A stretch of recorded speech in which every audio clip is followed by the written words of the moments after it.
The uncomfortable atmosphere continued even after those two left.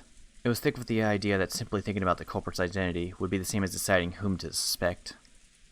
It had begun to feel like the discussion of the case itself was taboo. No one mentioned the case, at least out loud. However, those thoughts were what filled our minds. All that we couldn't say out loud made our heads feel like they were going to explode. So at least on the outside, the parlor had once again regained its calm mood. Everything was left unsettled.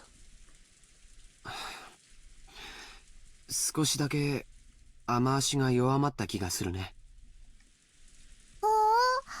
まだいっぱい降ってるよ。おー。仮にやんだって、この島には船がねえんだしな。船が明日すぐに来てくれりゃいいんだがよ。洋館バカンさんもうお腹いっぱいだぜ。母さん、明日船はいつ来るのかな。本来なら帰りの船は今日の3時に来てくれることになっていました。先方も台風が過ぎてから来直すと電話をしてくれたでしょうが、あいにく電話は普通ですから。でも向こうも子供の使いではありません。客人の方々の送迎目的だと教えてありますから、おそらく明日の朝一番で、多分9時頃くらいに来てくれるでしょう。It was completely black outside. When I looked at the clock, I realized it was just past 7. I was starting to get hungry. In the kitchen, Kumasawa was cooking enthusiastically. She had laid out a variety of dishes, and while they didn't match the level of Goda's artful cooking, they were still quite gorgeous. It was an act of kindness from Kumasawa, who was trying to enliven everyone's low spirits with some food. Kumasawa wasn't nearly as talented as a professional cook like Goda, but she was far from unskilled. On the contrary, since she had been brought up in a fishing village, simple food that she created was sometimes highly praised. Kanon arranged the food Kumasawa had finished creating on the plates under her direction. Kanon also helped in the kitchen sometimes, but since he was rarely placed in that role, he was slightly awkward, even though he tried his best. Self-conscious about the fact that he couldn't cleverly arrange the food, Kanon's expression darkened slightly. But Kumasawa smiled as though everything was fine. きれいに盛り付けられてますよ。カノン君もお上手ですよ。シャノン姉さんだったらもっときれいに。Kanon stopped arranging the food for a bit and hung his head. Shannon was the one who always assisted Kumasawa in her cooking. Tonight, Kanon was doing it instead. And as he remembered Shannon's face in her brutal end, he grimaced. Genji spoke kindly to Kanon as he advanced to pawn. Nanjo had escaped the parlor once the mood had grown sour, and Genji became his opponent in a game of chess upon Nanjo's request. はい、今は忘れます。それがいいだろう。Genji purposefully refrained from facing Kanon as he spoke. He did it because he understood that it might make things tougher on Kanon if he noticed that someone was looking at his eyes. Nanjo also understood that and held back any thoughtless words. 金蔵さんもどこへ行かれたんでしょうな。ご無事だといいのですが。わかりません。ただ、すべては親方様が望まれ、仕組まれたことのように思っています。それを邪推することは、親方様にお仕えする家具には過ぎたことです。源氏さんは怖くないのですか。私には今夜まだ何か良くないことが起こるような気がして怖いのです。怖いことなど何も。私はただ後宮家にお仕えするだけですので。Nanjo sighed through his nose and made a carefully considered move. Nanjo was very slightly dubious. Could Genji possibly be thinking that he'd be left out of this? He couldn't even imagine what was happening inside the mansion, but he definitely couldn't deny the possibility that Kinzo had devised something. If you liken this island to chess, Kinzo had opened the game, and as a result, 6 pieces had been defeated. Could it be that Genji was calm because he believed he alone was on the outside of the chessboard, and therefore safe? Nanjo thought about it. Isn't everyone just a piece on this chessboard, lined up equally, without any exceptions? Wasn't even Genji, who had gained more of Kinzo's trust than anyone? No, who was confident of his position as Kinzo's only close friend. Just another one of the pieces laying out on the chessboard. 源氏さん、私は今夜が本当に怖いのです。無事に明日の朝を迎えられることを心より願っています。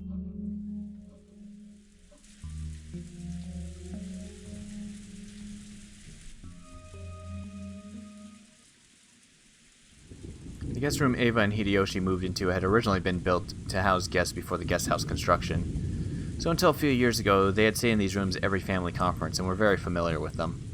This room was just like a room at a hotel, with a bedroom and a bathroom.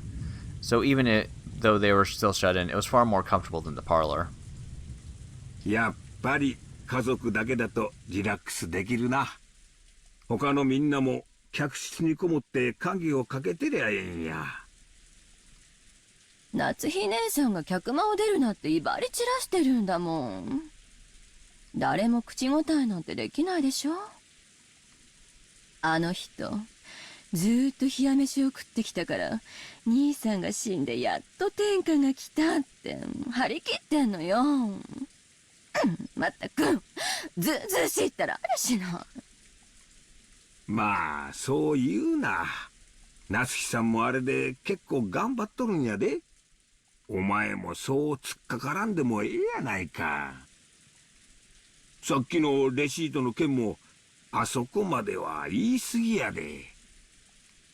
だってあそこで言わなかったらもう言うタイミングがないんだもん。Ava, sulking cutely and looking at the television, sat alongside Hideyoshi, who was lying on the bed.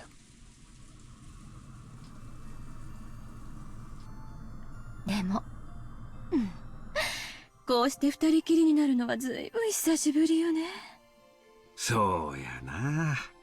思えばわしもお前も老けたもんや。ジョージが生まれてから何もかもがあっという間や。本当にあっという間よ。子供を作るの焦りすぎたかしら。Ava's eyes looked like they were staring off into the distance. Yes, she had thought of it as a once-in-a-lifetime chance. Her older brother Cross had been unable to father a child for quite some time. 6 years passed after his marriage to Natsuki without any signs of pregnancy, which didn't please Kinzo at all. Ava herself had thought that, since her name would be removed from the outside of the Ushirimiya register when she got married anyway, it didn't matter whether a successor to the headship was born or not. And then one day, she had a heavenly revelation, or maybe it was the whisperings of the devil that she had listened to in her greed. If she could give birth to a successor first, wouldn't she be able to remain in the Ushirimiya register? If things went well, might she have a chance to inherit the Ushirimiya family herself? When she proposed this to Hideyoshi, he had approved of it instantly. It wasn't because Hideyoshi also had greedy thoughts. For Hideyoshi, who had no close relatives, it was a chance for him to feel once more the long-forgotten thing called family. So when they got married, he hadn't fussed over which last name they were to keep. He had quickly agreed to have his name entered to the Ushirimiya family register. It hadn't been easy to persuade Kinzo, but as his daughter, Ava knew Kinzo's personality well. So by choosing the time when Kinzo was the most dissatisfied of Natsuhi, she was magnificently able to make him accept Hideyoshi as an adopted son-in-law. Looking at Hideyoshi, who had achieved success after starting from nothing, Kinzo might have seen a little bit of himself. He quickly grew to like Hideyoshi and approved this transfer into the Ushirimiya register. George would eventually become the successor to the Ushirimiya family. They had raised him strictly with that purpose in mind. He had been worth their while and had grown to a fabulous young man who wouldn't disappoint no matter where he went. That was why he was not permitted to fall in love with a servant like Shannon. So when she'd learned that Shannon was dead and the engagement was now invalid, though part of her still had been shocked by the gruesome crime, part of her had also been relieved that her dear George wouldn't be stolen by some servant girl. 私、クラウス兄さんのことが昔から嫌いだったわ。偉そうで威張ってて、自分がやがては当主になるのだと自慢してて、だからそれに一矢報いてやりたかった。でもそれは子供の頃の感情なのよ。でもその感情は結局自分の人生のほとんどを支配した。それだけならまだいい。その感情はあなたやジョージまで巻き込んで振り回してしまった。エヴァ、そない自分を責めるな。Hideyoshi got up and held Ava's shoulder. She could feel a warm understanding from him. わしはな、自分の人生はもうとっくに折り返しに入っとる。でもな、今日までの生活を後悔したことは一度もないで。一度もや。エヴァと一緒で他の男どもじゃ味わえん楽しい人生になったと思っとる。戦争で身寄りを失ったわしにもう一度家族のぬくもりを教えてくれた。だから後宮の家には感謝しとるし、わしの唯一の家だと思っとる。わしとお前が歩んできた人生にな、今日までほんまに楽しい人生やったで。ありがとう、あなた。Ava hung her head, burying her face in Hideyoshi's chest. Probably no one in this parlor could even imagine that this side of Ava existed. 感謝するのはわしや。今日までお前と一緒にいて後悔した日なんてあらへん。私もよ。あなたと一緒になれてよかった。ジョージももう立派な大人や。わしが見張ってなくてもしっかり仕事ができる一人前や。で、正月あたりをのんびりモルジブあたりで過ごさんか。わしら二人水いらずや。いやよ、毎年年賀状の返礼で寝る暇もないとか言ってるじゃない。次の正月だけはなしや。年賀状は見ん。黙って下のお年玉くじだけチェックするんや。今年はカラーテレビくらい当てたいで。やだ、モルジブでお年玉くじのチェックなんてしたくない。じゃあそいつもなしや。水いらずのんびりでジョージが生まれる直前の新婚時代の続きをちょいとしてみんか。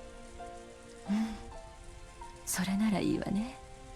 モルジブはええとこらしいで。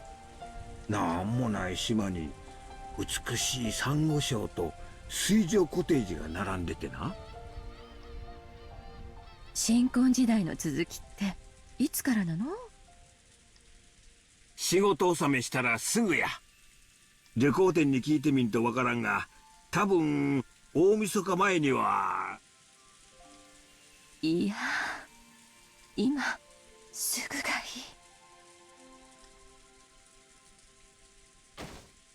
いい。Ava nagged at his lips in a peevish yet flirtatious manner. The only sounds that filled the room were the distant voice of the announcer on the news, which Hideyoshi had left on, and the obnoxious pounding of the rain against the window.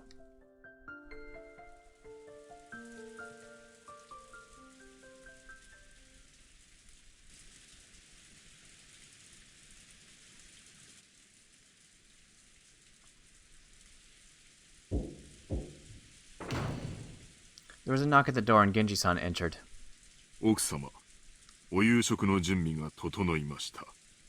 お食事はまたこちらでよろしいですか？ええ、ここへ運ばせなさい。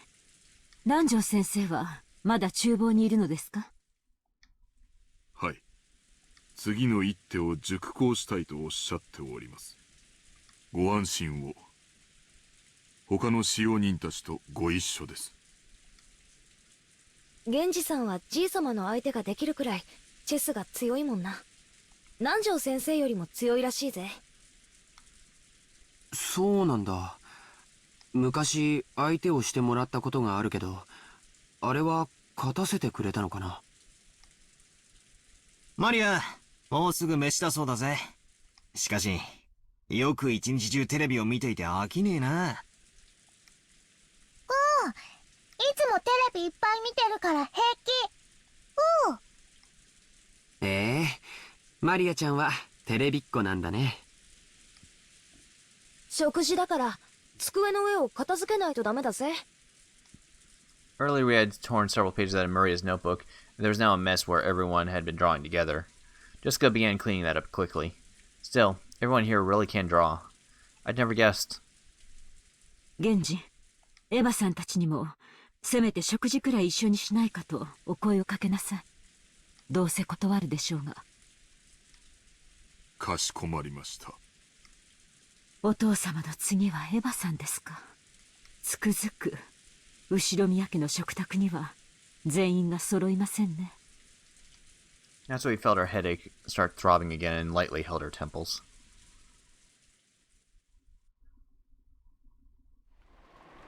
The distance from the kitchen to the parlor wasn't that great, so Genji had gone and come back by himself, but the guest room was a little further away. That's why he had warned him to avoid being alone whenever possible. And just now Nanjo had also admonished him, saying it would be better if he held a little more concern for his safety. Kennen accompanied Genji, and the two of them went to visit Eva and Hideyoshi in their guest room.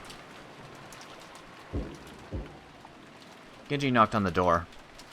Eva-sama, Hideyoshi-sama, お夕食の準備が整いました。 He waited a short while for them to come out, but there was no response. 源氏様、これは。Kennen pointed under the door. A Western envelope had been inserted under it. Normally when something was inserted this way, it'd be interpreted as a message from someone outside to someone in the room. So since this might be a private note meant for Eva and Hideyoshi, it was not something Kennen and Genji were supposed to take interest in. But this Western envelope was one of Kinzo's, the same kind that one that Maria had taken out last night and surprised everyone with. 間違いない。親方様の封筒だ。あるいは。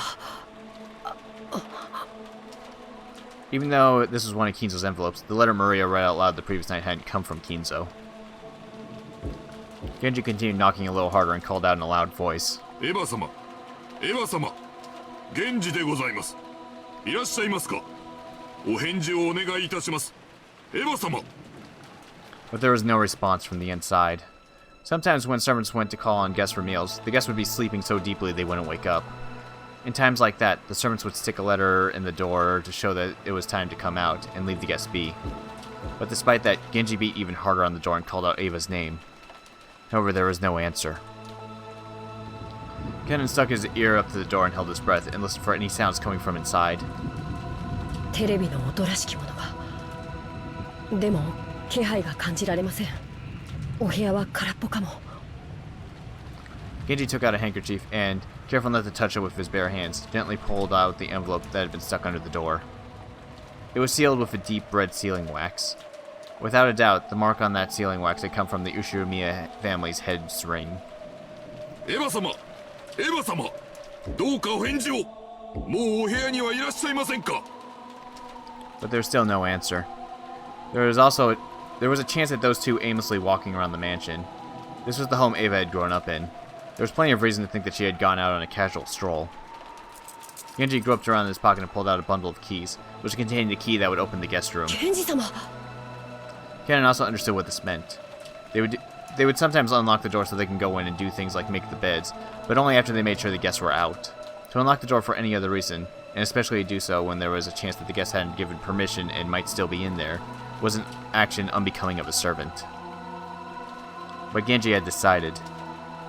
If the only problem had been that his knock hadn't received a reply, he wouldn't have gone this far. But the envelope under the door was doubtlessly one of Kinzo's. Or rather, one of the Western envelopes of the Ushirimiya family head. After last night, the sender of this envelope could be someone other than Kinzo. If this letter had been sent by someone else... 申し訳ございません。お部屋を失礼させていただきます。 After giving that final notice, Genji stuck one of the keys from the bundle into the keyhole. There was a sound of the door unlocking, and after slowly turning the knob, he slowly started opening the door. Light seeped through the crack of the door. Were they in the room, or had they forgotten to turn out the lights? It was the sound of the door chain being pulled tight. The chain had been secured. The chain couldn't be secured from the outside. It also proved that they were in the room. The sound of the voices on the TV seeped out of the room. The lights, the chain, and the TV. All these things made it clear that they were in the room. But there was no sign of them. Genji called out to Ava once again through the crack of the door, but there was no answer. 源氏様いかがしますか As part of their job, the servants were able to unlock any lock in the mansion, but they had no way of opening a door with a chain. The only way to get by a chain was to cut it. That was certainly not permitted as part of the servants' usual work. A creepy chill had already rushed up their backs. Kennen held his breath again and tried to sense something through the door, but even so, he was not able to sense anyone. 私は奥様をお呼びしてくる。カノンはチェーンの切断を。はい As Kennen hurried away to get a cutting tool, Genji called him to a stop. 待てカノン。厨房に戻り、熊沢と行動するように。断じて一人で行動してはならんぞ。はいかしこまりました It looked like Kennen was wondering why he had to do something so troublesome in the middle of this urgent situation, but Genji said it out of weariness. He didn't care what happened to himself, but in the worst case scenario, he didn't want anything to happen to Kennen.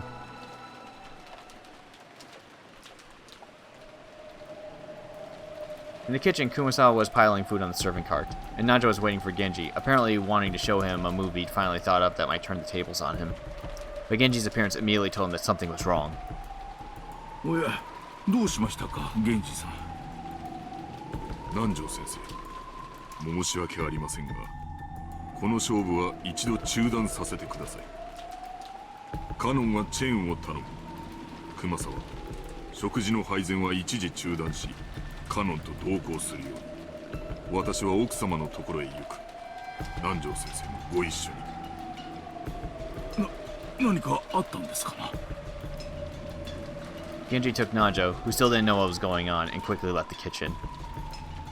熊沢さん申し訳ありませんが僕と一緒に来てください何があったんですか、カノンさん。 Kumasawa said almost the exact same thing as Najo, unable to take in the situation and chase after Kanon, who had flown out into the hallway. Taking Kumasawa with him, Kanon went into the storage room and looked through the tools packed in toolboxes and hanging all over the walls, trying to find something that could be used to cut the chain. 何を探してるんですか。私も手伝いますよ。ドアチェーンを切断するんです大きめの番線カッターはどこだっけドアチェーンをどうしてそんなことをするんですか。エヴァ様たちのお部屋にチェーンが中にいらっしゃるはずなのにお声をかけても返事がないんです It took Kumasawa some time to figure out how cutting the chain and Eva and Hideyoshi not answering were connected, but she did realize that this was an urgent situation. これなら多分 Kennen took down a very large wire cutter that had been hanging on the wall. It was called a cutter, but maybe it was easier to understand if we said it was shaped like a large pair of pliers. Kennen remembered once being warned that this dangerous tool could easily cut through one of your fingers. Kennen took that and rushed up the stairs. He had already knew instinctively. He should fight for every minute, every second to open it quickly. Or perhaps, it was already... 待ってください、カノンさん。早く Kumasawa eventually caught up with him, gasping for breath with both hands on her knees. When Kanon changed his grip on the wire cutter and looked up at the door, he let out an ah, struck speechless.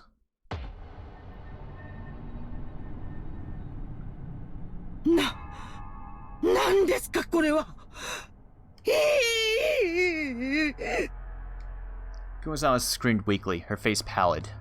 There was no surprise, because right there on the door, just like the magic circle that had been drawn on the shutter of the Rose Garden storehouse, there was another eerie shape drawn with blood-like paint.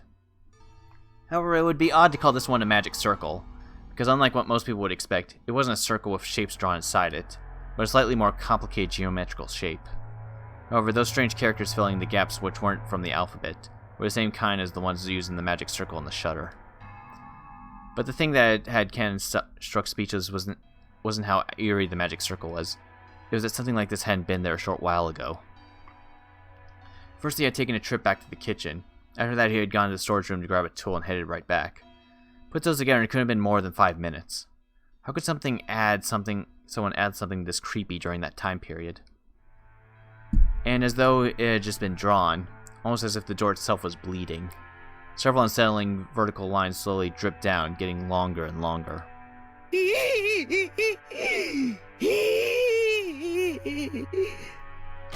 Kumasawa's knees gave way. She sank down on the spot. If Kumasawa hadn't done this first, then Canon surely would have wanted to. ベアトリーチェ様。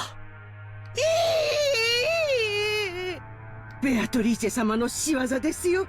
恐ろしや恐ろしや。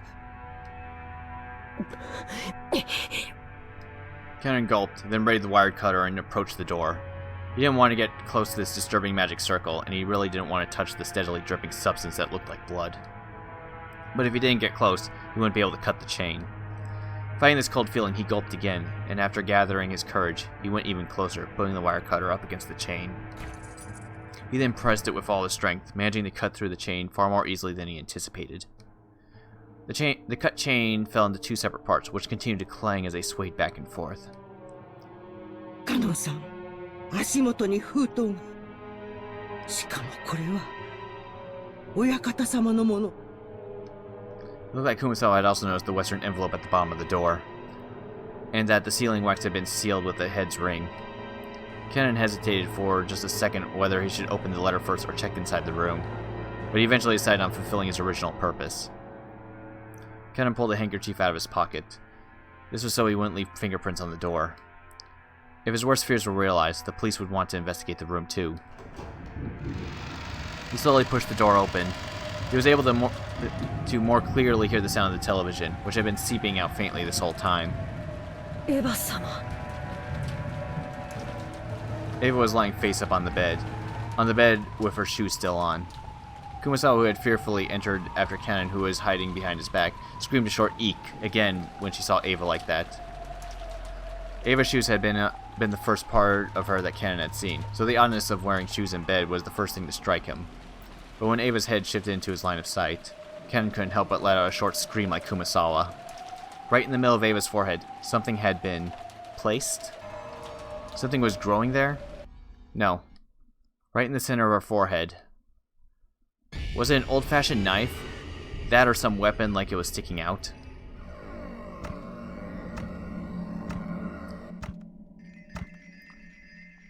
At the base of where it was stuck in, blood dripped down, staining the sheets on the other side bright red. Kumasawa's knees gave way once more and she sank down on the floor. Her mouth kept flapping open and closed, but she couldn't even scream. Ava was dead, with some kind of weapon sticking out of her forehead. Both eyes were wide open, and the image of a person who killed her must have been burned into them. But the only mouth capable of naming that person had been shut for all eternity. Even though her forehead was the last place they wanted to look, they couldn't tear their eyes from it. Right there, the weapon was stuck into Ava's forehead, standing almost perfectly upright. And on the handle was a complicated design you wouldn't expect to see on an ordinary weapon. That thing could be summed up in one word with the word occult. It was a vulgar object with a design that might have been some kind of demon. 秀吉様は。秀吉様! Ava was on top of her bed, but the other bed was empty. Where was Hideyoshi? After taking a backwards glance at Kumasawa, still on her knees and stupefied, he checked the bathroom just in case. At that moment, he opened the door. He was greeted by steam and the sound of a shower. The bathroom was the same familiar style as most hotel bathrooms. When taking a shower, the waterproof curtain was used to keep water from flying out. That waterproof curtain was half open, and lying tumbled down in the bathtub was Hideyoshi, completely naked with both eyes open, and pointing right out at Cannon. Just like Ava, a weapon with a demon-like design was stuck into his forehead. Since his head had been under the shower's hot water this whole time, his face was half covered in a filthy with blood like Ava's had been. But the sight of him dead while taking a shower was tragic enough. Just then, they heard Natsui's voice coming from the hall. She was probably coming with Genji. またしてもこのような落書きが。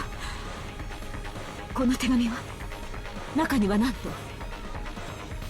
いえ、まだ読んでおりません。うかつに触らん方がいいですな。犯人の指紋が残っとるかもしれん。警察に渡した方がいい。わざわざ手紙を残すくらいです。どうせ指紋など残っています。As Natsui said that, she picked up the envelope. And before checking its contents, she entered her room herself, where she found Ava dead.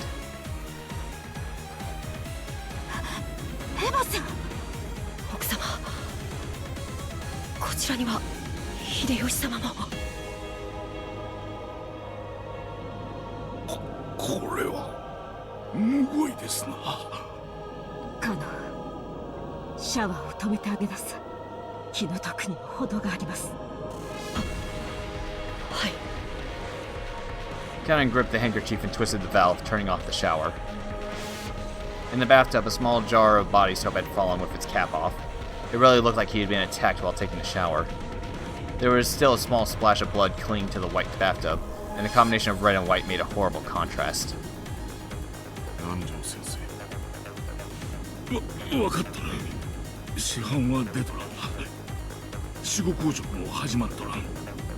おそらく殺されてから1時間経ったかどうかというところだろう。しかしこのような柄の短い凶器で頭蓋骨は考えられん。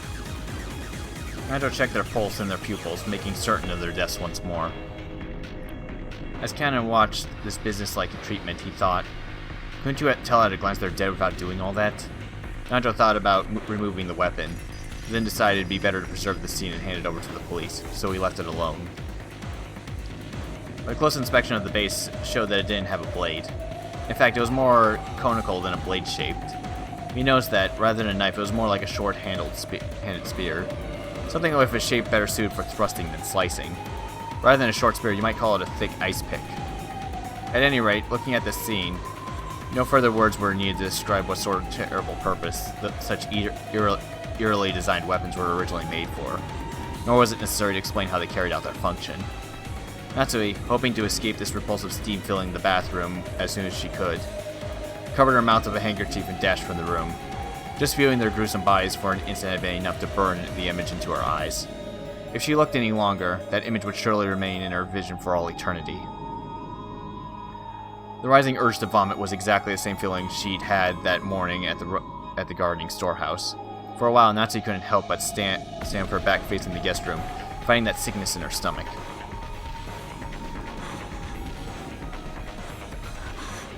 とにかくこの部屋を子供たちにジョージ君に見せるわけにはいきません。至急この部屋を閉じなさい。見せられませんとも。両親のこんなむごい姿をとてもジョージさんには。 But they could tell that those fiercely racing footsteps in the hallway belonged to George, even before he came dashing into the room. George and the other children had been waiting in the parlor. However, when they saw Genji speak to Natsui, when they saw her turn pale and fly out of the parlor, they felt a sense of foreboding. And when they saw a large group of people gathered around the guest room, they were sure of it. 父さん！母さん！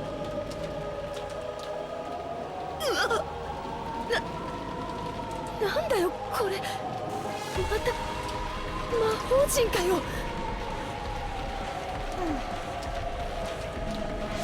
エヴァおばさんたちは無事なんだよな。おい、カノン君、これは何の騒ぎなんだ。バトラ様。Cannon didn't have to say anything. George's scream after he ran into the room told them everything they needed to know.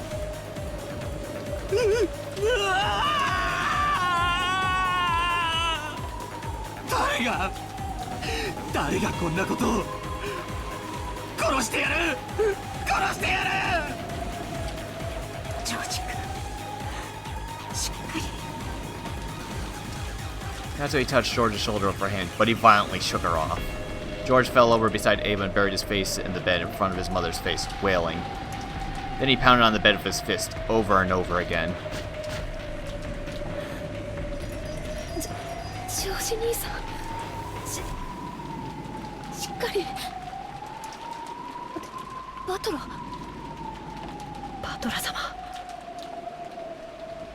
Battler had his back against the wall in the hallway, and was covering his eyes with his right hand and weeping without restraint. ひでえぜ。心に決めた女を婚約した次の日に失った。同じ日に親父とおふくろまで殺されるなんてよ。そんなのあんまりにもむごいじゃねえか。Of course, it's sad whenever anyone dies, no matter who it is. But to Battler, those left alone by the deaths of others were far more worthy of pity. Everyone here now had lost someone close to them. George wasn't the only one to be pitied. However, George's pain was far greater than everyone else's. そりゃよ、人はいつか死ぬぜ。人間、誰だっていつか死別の悲しみと戦わなきゃならねえ日が来るだろうよ。でもよ、そいつは兄貴にとってはずっと未来の話で、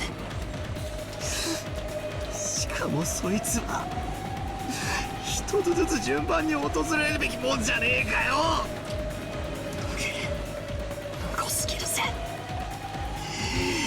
やろうやろう、少しは人の情けってもんがねえのかよ。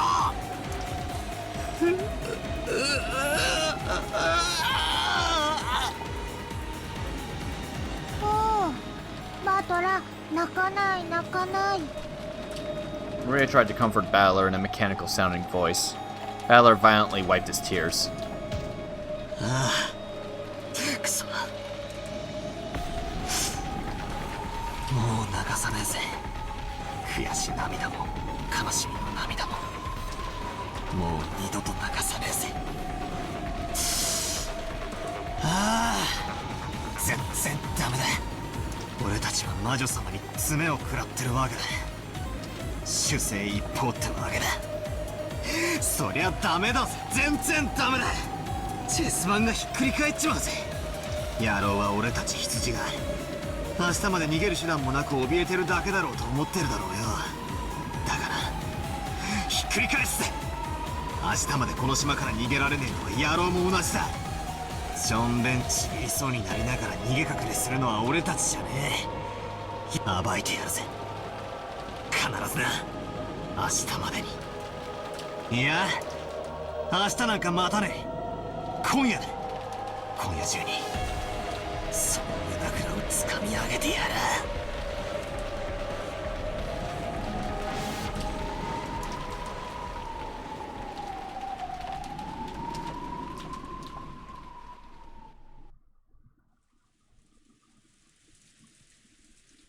とにかくこの部屋は警察が来るまでこのままにして施錠します。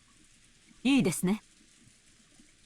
Natsui announced it as though she didn't care whether they agreed or not. If anyone had a right to object, it would have been George, but he looked as though he had shed enough tears. George nodded slightly, still facing away from the others. And when he stood up, everyone else agreed too. Natsui still hadn't opened the western envelope of the family head that she picked up. But now that they decided to leave this room, she decided to unseal it in the parlor, where everyone could watch.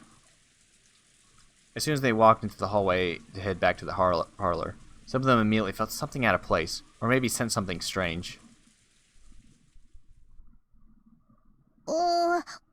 答えよ。マリアもわかるか。こりゃ何の匂いだよ。ひでえ匂いだぜ。 When everyone sniffed the air, they did notice a horrible burnt smell drifting through the hallway, one that none of them had smelled until then. 私、ちょっと厨房を見てきます。火はちゃんと消したはずなんですよ。After noticing a burnt smell, it was natural that Kumasawa, who had just been using the burner in the kitchen, suspected that her own slip-off had caused it. Kumasawa hastily dashed her away. カノン、熊沢と行きなさい。一人にさせないように。はい。 After nodding at Genji's order, Kennen followed after her. He wasn't running, but as he followed her, he tried to search for the cause of the smell in other directions as well. 臭い。これは確かに鼻が曲がりそうな匂いですね。しかし換気のために窓を開けてもいいものか。 Natsui was reluctant to open the windows in a situation where self-defense was so important. 換気扇を回させましょう。窓を開ける必要はないと思います。ジョージの兄貴、話しかけても大丈夫かよ。犯人を探す相談なら構わないよ。It seemed that George had managed to climb out of his abyss of sorrow. All that filled his chest now was the quiet flame of hatred towards the culprit who had stolen the lives of the one he loved and his beloved parents. 部屋にはチェーンがかかってた。さっき構造を見たが、とても外から細工できる代物じゃねえ。つまり、完璧な密室だったってことだ。そうなるね。バラ庭園の倉庫の時は、シャッターの鍵を使用人室からこっそりと持ち出したのだろうとか、あるいは複製の鍵を持っていた可能性とか、いくつか方法が想像できた。でもチェーンは違う。チェーンは一般に浸透した施錠方法の中で最もシンプルに密室を構築できる。チェーンだけは物理的に破壊しない限り外からはどうにもならないぜ。じゃあつまり犯人は扉からは出入りしなかったってことなのか。こりゃ面白いや。つい数時間ほど前にも扉以外でどうやって部屋から出入りしたのかってみんなで騒いだ気がするぜ。 Back then, we were all losing our cool, wondering how grandfather had disappeared from his room. The receipt Aunt Ava stuck on the door on a whim proved that the door had remained sealed. And since Aunt Natsui was the only person to enter or exit during that time, she was under suspicion. Aunt Ava proposed a theory about how Aunt Natsui might have thrown grandfather out the window, and left the door herself. But this door was much simpler. It was sealed from the inside by a door chain. The window had also been locked from the inside, and the bodies had been in the inside of the room. This time it had really been, without exaggeration, a true closed room. That's right. If you include grandfather's disappearance, 3 cases have occurred, and all 3 times the door had been the point of interest.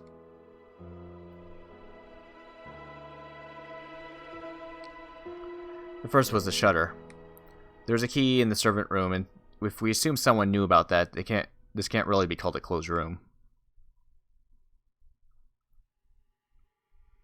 The next was the door sealed by the receipt.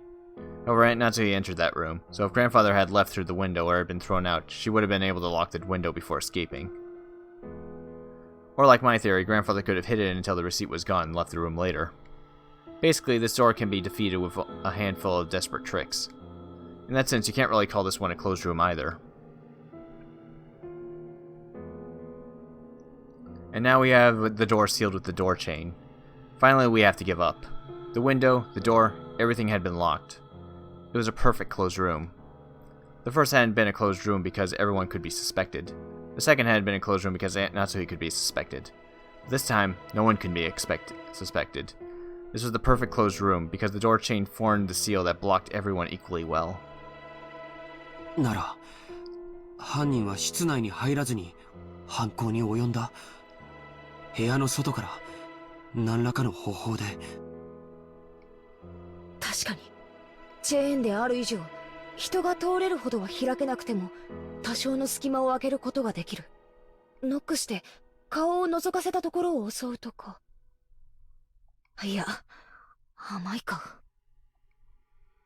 甘いよな。エヴァおばさんの遺体が扉のすぐそばだったならそれも考えたぜ。だがエヴァおばさんは部屋の奥のベッドの上。しかも秀吉おじさんはバスルームだった。チェーンの隙間からでは姿を見ることもできねえし、手を伸ばすこともできねえ。ちくしょう、全然ダメだぜ。さっぱりだ。 Something was tugging softly at my sleeve. It was Maria. おお、満足？満足って何がだよ。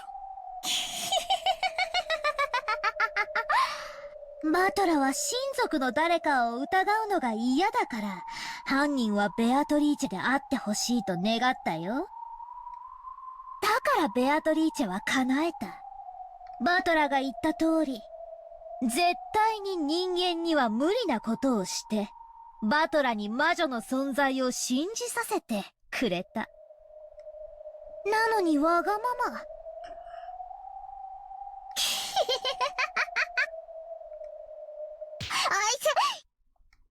I tapped Maria, who was laughing unpleasantly on the head with my fist. ああ、叶えてくれてありがとうよ。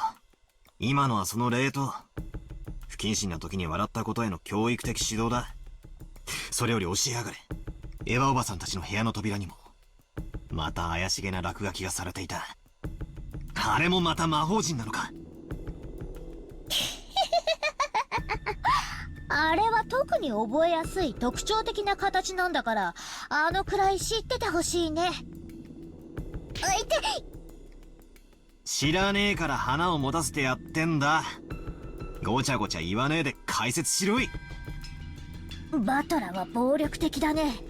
あんまり意地悪すると教えないよ。あ、痛い。言うよ、このげんこつ男。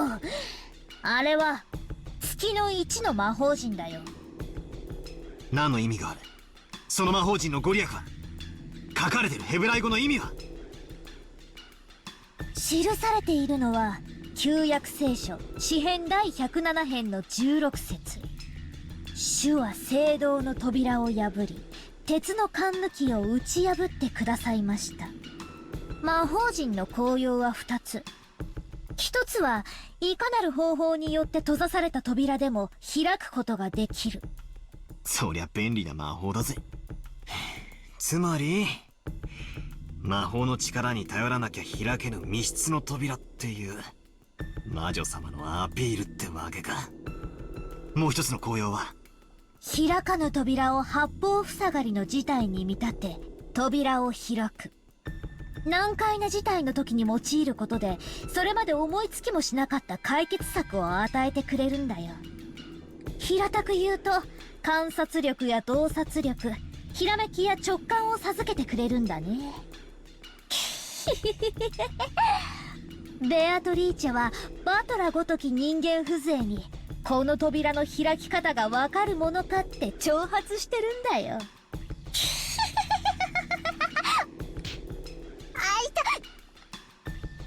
よーし、もう黙れご苦労。上等だぜ。その魔女の挑戦受けてやら。マリアちゃん、この世に魔女も悪魔も存在しない。父さんと母さんは誰かが殺した。それが僕のよく知る人間なのか知らない人間なのかはわからない。でもそのどちらであっても必ず人間なんだ。しかし、どうやって、せいぜい10センチ程度しか開かない扉の隙間から、どうやったら室内の2人を。それにしても耐え難い匂いです。一体何事なのですか？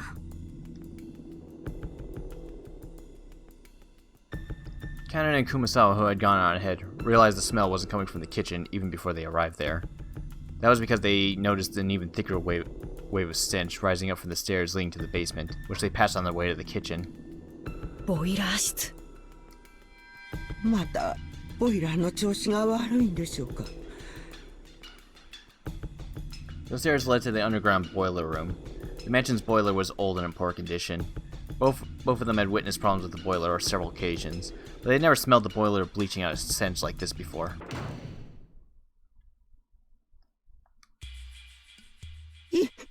今の音は。 The thing they heard from the basement was definitely the sound of a door closing. Kumasawa had phrased it in a question, but she already knew it couldn't have been anything else. Kumasawa was so surprised by the sound that her knees gave way yet again, and she cowered. After all, at that very moment, no one could have been in the boiler room. Just a few seconds ago, everyone had been crowded together around Eva and Hideyoshi's room. So who caused the sound of the door closing just now? カノンさん。 After taking a second to sort out the situation, Kennen ran down towards the basement. Since they had heard the sounds of the door closing just now, there were no signs of anyone coming up the stairs. The person who'd closed the door and had to be inside the boiler room now. If the boiler room had been a dead end, Kennen wouldn't have to rush in so hastily. But Kennen was a servant, so he knew. There were two entrances to the boiler room, one that opened to the mansion and one that opened to the courtyard. If he didn't chase them now, they might slip away. Kumasawa reached the same conclusion long after Kennen did, but she couldn't let him go alone. If the thing in the boiler room was the culprit, an opponent who had easily killed 6 adults in the first murder, then no matter how Kennen confronted them, he wouldn't be a match. Of course, with this argument, even if Kumasawa joined them, it wouldn't have changed anything. At any rate, after a delay, Kumasawa decided that she mustn't let Cannon go alone, so she rushed down the stairs.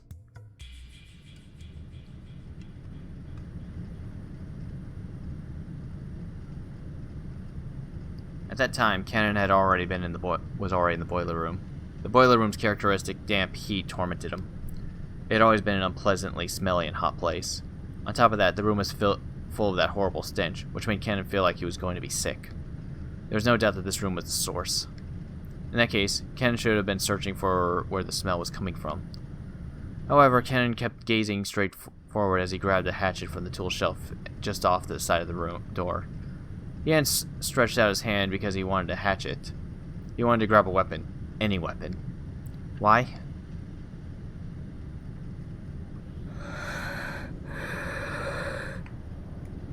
Cannon gazed into the darkness where the naked light bulb couldn't pierce. Then he answered. ルーレットは数字と赤黒にかけて配当を競い合う。だが赤か黒かのようなリスクの低い賭けはその程度の配当しか与えられない。 The words coming from Cannon's mouth were swallowed up by the darkness. That darkness suddenly started to swirl, glittering.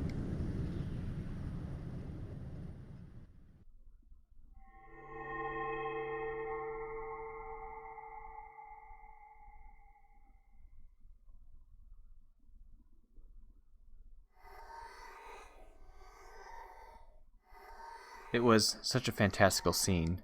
Golden sparkling butterflies that hid in the shadows all over the boiler room flapped their wings, twinkling beautifully, then gathered in the darkness, disappearing. Cannon continued speaking, directing his words at the darkness as it swallowed the butterflies up. But as the butterflies gathered in the darkness, they, they would certainly laugh. But Cannon continued to speak without faltering in the slightest. 逆により的中率の低いかけ方をすればそのリスクに比例した配当が与えられる。親方様は天文学的なリスクを的中できることを奇跡、その結果得られる天文学的な配当を魔法と呼んでいた。親方様とお前がどんな魔法を求めてルーレットに挑んでいるのか。しかしお前は忘れている。ルーレットには赤でも黒でもない目が出うることを忘れている。Roulette had a special pocket called Zero, which meant that the house takes everything in certain variants of the game. This means that all the coins bet on the table will be swept up, just as though everyone had forfeit. 僕は一つだけ心に決めていた。もし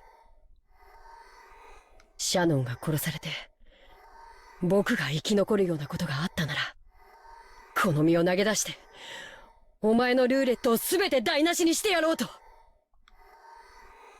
これは親方様が決めたルールでもましてやお前が決めたルールでもない。このルールは僕が作った。僕はもう家具じゃない。お前のルーレットのゼロなんだ。 Cannon's face twisted with humiliation. It was clear that his defiance against his own weaknesses was being ridiculed somehow. Cannon's brow creased even further, and a fierce expression that he'd never shown anyone appeared on his face. The hand grasping the hatchet was shaking. His sweat became drops which slid downward. It was clear that the emotion causing Cannon's hand to shake wasn't just anger. However, Cannon suppressed that emotion. 僕はもうお前の言葉に惑わされたりはしない。悪魔のルーレットはこれでおしまいだ。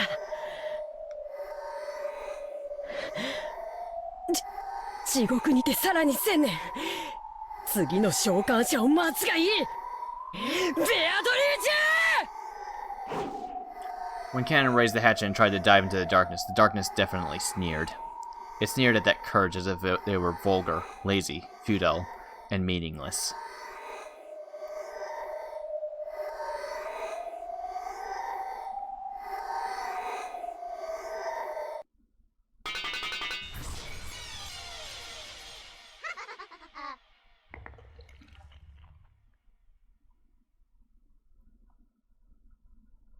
Cannon, his hatchet still held aloft, couldn't take another step after that. With a clang, the hatchet that he had been grasping fell and rolled onto the floor. And following that, with a pair of thuds, Cannon's knees hit, left, then right. That hand, which looked like it was trying to catch the sky now that the hatchet had been dropped, gradually lowered, landing on his chest. Then another hand did the same.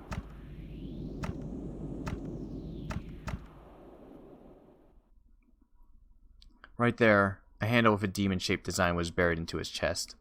The same type of weapon that had been stabbed into Eva and Hideyoshi's foreheads was in Cannon's chest.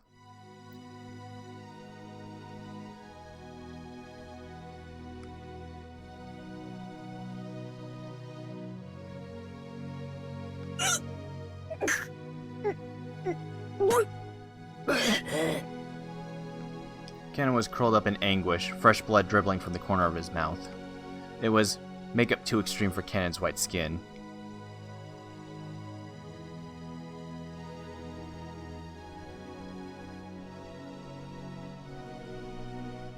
Around the scene, glittering gold butterflies danced through the darkness, mesmerizing.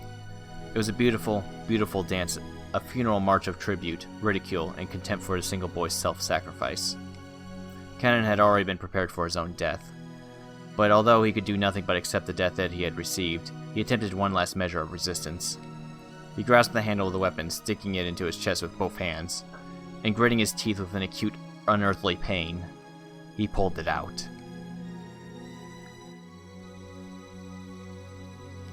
For only a moment, a bright red spray gushed out. It made an unpleasant bloop sound. It probably resembled the sound of Cannon's soul as it was sucked into the swamp of the dead.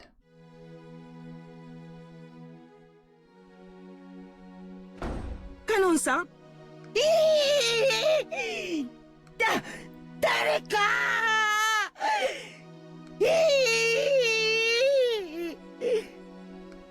Kumasawa screamed at the incomprehensible sight in front of her.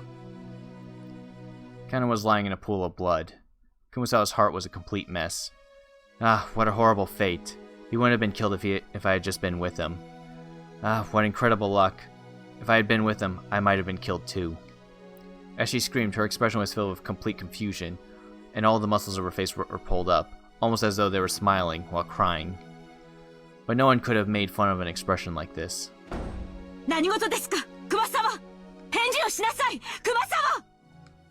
The first one to dash in was Natsui, holding the rifle. Battler and Genji dashed in after her. Normally they probably would have started discussing the origin of the violent stench filling the boiler room, but after they saw Cannon, who was lying on the ground as if he were drowning in an ocean of his own blood, the stench wasn't important anymore.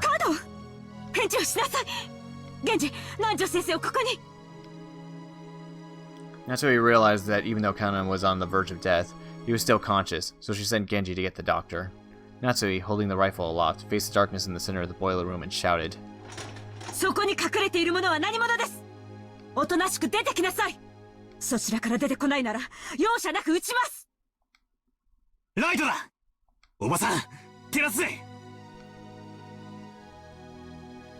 Battler, thinking quickly, took a large flashlight from the tool shelf alongside the door and used the light to cut through the darkness. Natsui was glaring into. But the light only shone mechanical-looking piping in the door. The door had been left open in a small crack, and it was obvious that someone had left through there in a hurry.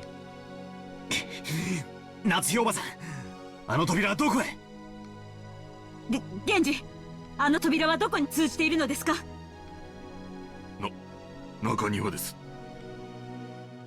逃がすかよ。くそ、この野郎。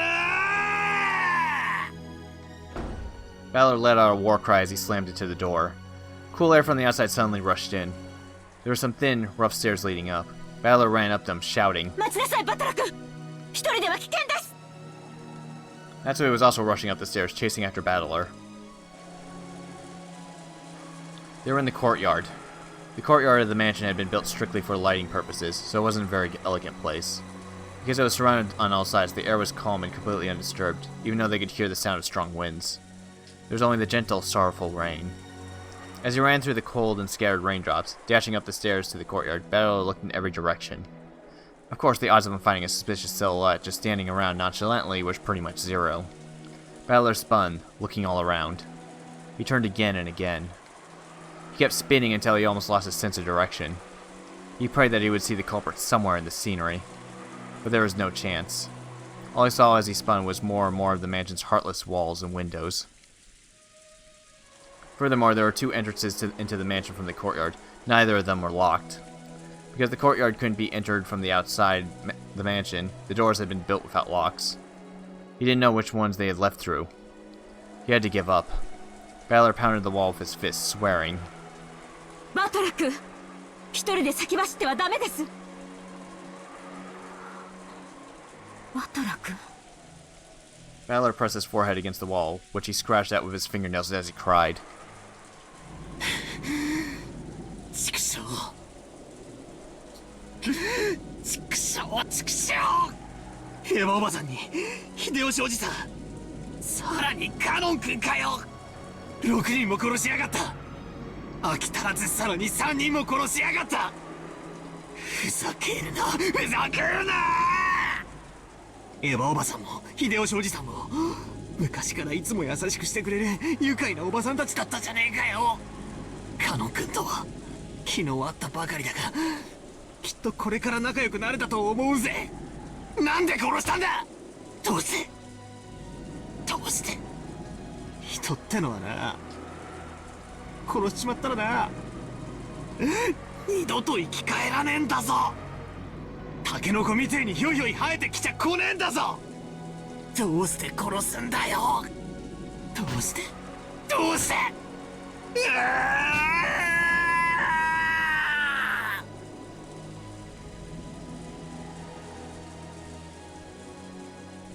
Valor was a boy who could understand the feelings of pain and regret in a person's heart. So he cried, with all of his strength. Natsui, who had always thought of Valor as a frank person, was a little surprised to find that he had this delicate side. And at the same time, she understood how easily hurt the heart of a young person could be, so she held him. 大丈夫です。あなたも、ジョージ君も、マリアちゃんも、ジェシカも、母として、そして、後ろ宮家の代表として。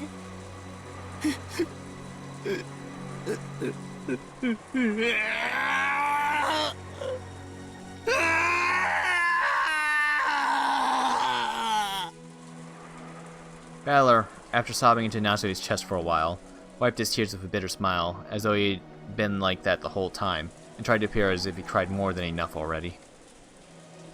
とにかく、一度下に戻りましょう。犯人を探すより、自分たちの身を守る方が最優先です。明日になれば船が来る。そうすれば警察がやってきて、全てを白日のもとにさらし出してくれるでしょう。犯人がどうあがこうとも、この島から逃げられるものですか。そうっすね。警察さえ来れば。When the seagulls cry, the crime will be solved. But for some reason, Ballard felt a slight sense of uneasiness, as if the seagulls would never cry again. That couldn't be true. When the typhoon passes, surely the lively seagulls will return to the harbor again.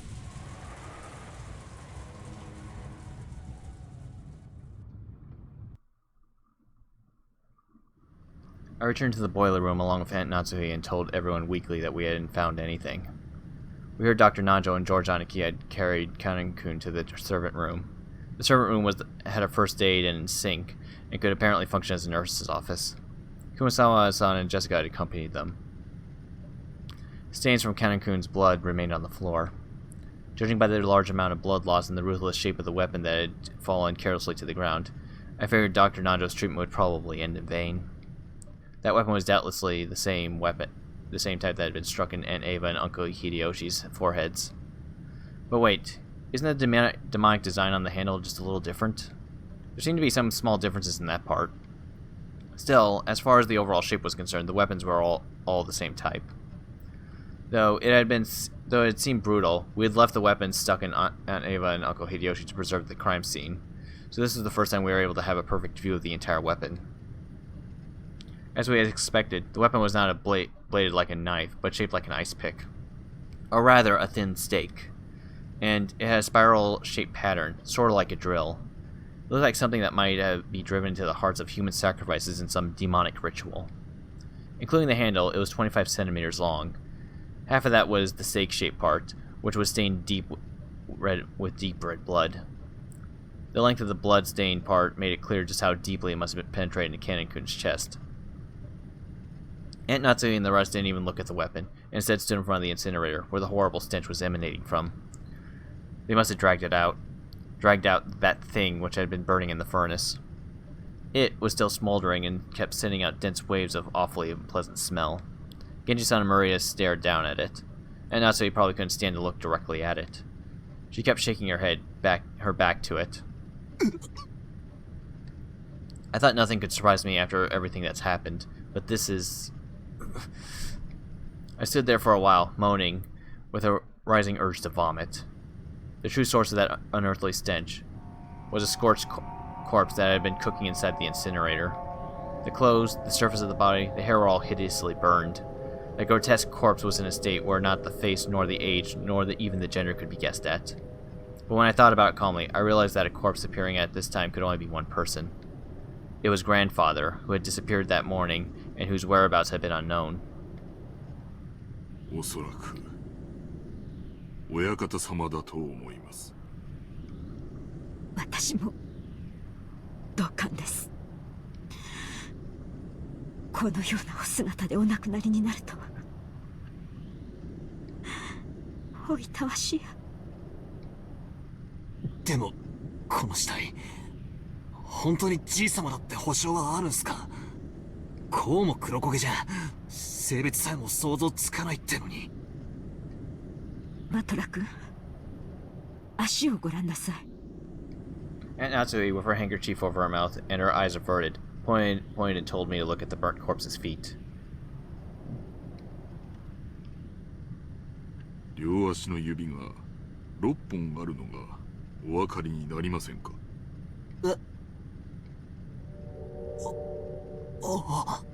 本当だ。Just as Genji-san had said, there were 6 toes on each foot. Each individual toe had looked so normal in its line that I hadn't noticed. 親方様はお生まれの時から両足の指がそれぞれ6本でした。そして故に親方様は後宮家の再興を託されたのです。後宮家には昔から生まれつき多子症の方が多かったそうです。多分遺伝的なものでしょう。Polydactyly literally means many fingers. Because of a little mistake by God when the person is born, one of their toes or fingers splits into 2, and the total number increases. But a big deal isn't usually made of polydactyly in the world at large. That's because it isn't a disease, it's just something people are born with. So while they're still babies, about the time they turn 1 year old, they can be taken to a hospital and given surgery to make them normal. Even a child with polydactyly can be treated before they become aware, so they might not even remember it themselves. By the way, it seems that there's a possibility for this to occur in 1 out of every 2,000 babies. So even though it's not usually seen, it isn't rare at all. Speaking of which, I think Uncle Hideyoshi mentioned something to me long ago. Something about how even Totoyomi Hideyoshi, the man who unified Japan at the end of Sengoku period, had 6 fingers on one hand. According to Aunt Natsui, among the many Ushiromiya family heads, the ones who are most praised on their wisdom all had polydactyly. Because of that, when grandfather was born, his relatives were all excited at the thought that he might become another wise leader. And when the leading relatives all died in the Great Kanto earthquake, it was apparently argued that grandfather should be the one to restore the family, because of the auspicious sign of his birth. If grandfather hadn't disliked his position as the head so much, the 6th toe probably would have been pretty lucky for him. Come to think of it, I heard of some country where it's believed that people with polydactyly should be treated as gods and revered. This is besides the point, but it's fairly common in mystery novels for a corpse to be burnt to hide its identity. But I guess in grandfather's case, just toasting him wouldn't be enough. And grandfather's body was not simply burnt. It was just like Aunt Eva and Uncle Hideyoshi, and a thing that had been stabbed into Kanekun-kun's chest. One of those demon ice picks was stuck in his forehead. 指に当主の指輪がありません。昨夜の手紙の通りということですか。お父様、さぞやご無念でしょう。Natsuhi-san let her head droop and close her eyes tightly.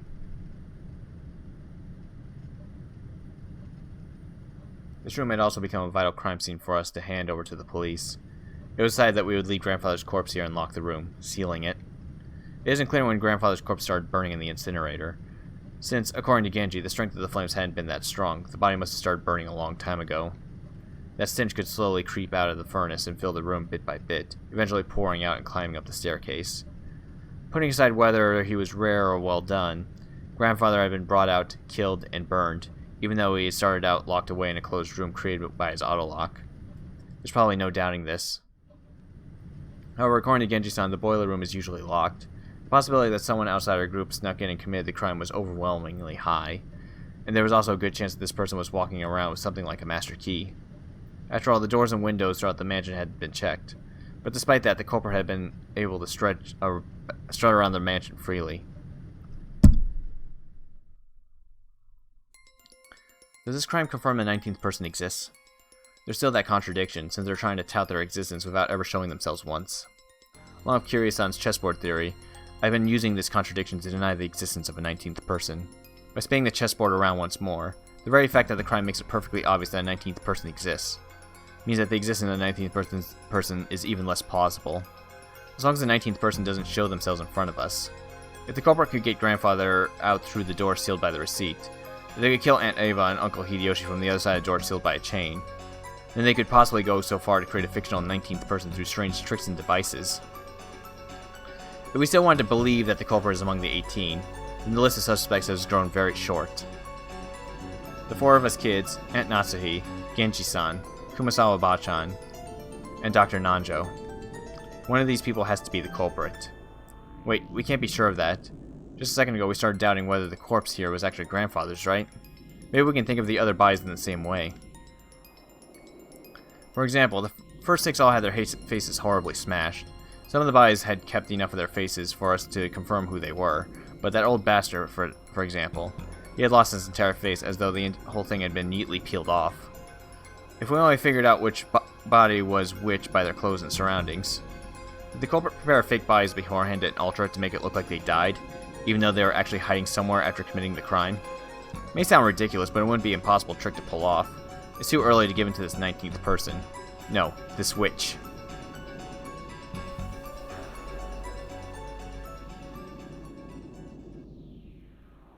Maria ちゃん、それ以上しげしげと見てはなりません。さあ、バトラ君も。カノンの容体も気になりますし、いつまでもこのようなところにはいられません。戻りましょう。Maria didn't go out with everyone else, but remained in the boiler room.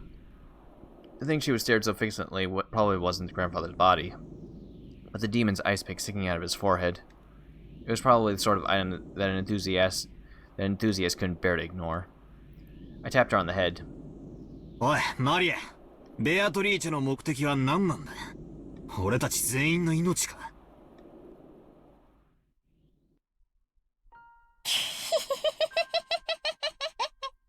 ベアトリーチェはもうすぐ蘇るんだよ。その時、誰も生き残れはしない。よくも笑えるもんだぜ。自分だけ蚊帳の外だと思ってるのか？どうして自分の身に危機が迫っていると感じない？どうして怯えない？ベアトリーチェは約束してくれたもん。マリアは黄金郷へ連れて行ってもらえるんだよ。そこはね、しがらみも何もないすべての人たちがずっと一緒にいつまでも優しくし合っていける素敵な場所なんだよ。マリアは楽しみだよ。その時はもうすぐだもん。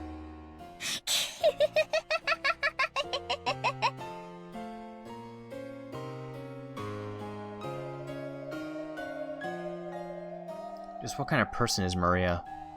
I only know what Maria was like 6 years ago, when she was 3. She was once pure and obedient, a good kid. This new Maria 6 years later and the Maria I knew didn't seem to fit together. Just who is she, this witch who calls herself Maria? To Maria who obstinately believes in the witch, this series of unsolvable crimes is proof that the witch actually exists. Every time something occurs that would be difficult for a human, it becomes a little harder for the rest of us to not believe in Beatrice. It must be an intense pleasure for Maria to see her relatives, who once firmly denied the witch's existence, start acknowledging the witch's existence one by one. Is that why she's in high spirits? マリア、もう一遍だけ聞く。どうせ答えは同じだろうが、もう一遍だけ聞く。お前は昨日、バラ庭園で手紙をもらった。そいつは誰なんだ？おう、だからベアトリーチェ。バトラがまだ信じない。おう。 Maria only repeated what she had already said. Maria met with a 19th person, the witch. Was that really a 19th person, or did one of the 18 just get her to say that? All that's certain is that Maria had been with the rest of us constantly, had always had an alibi, and hadn't done anything suspicious. She's simply overjoyed at being made Beatrice's messenger, and certainly isn't the 19th person. Supposedly. That's right. I wonder what's written in the letter we picked up in Aunt Ava and Uncle Hideyoshi's room. Aunt Natsuo should still have it with her.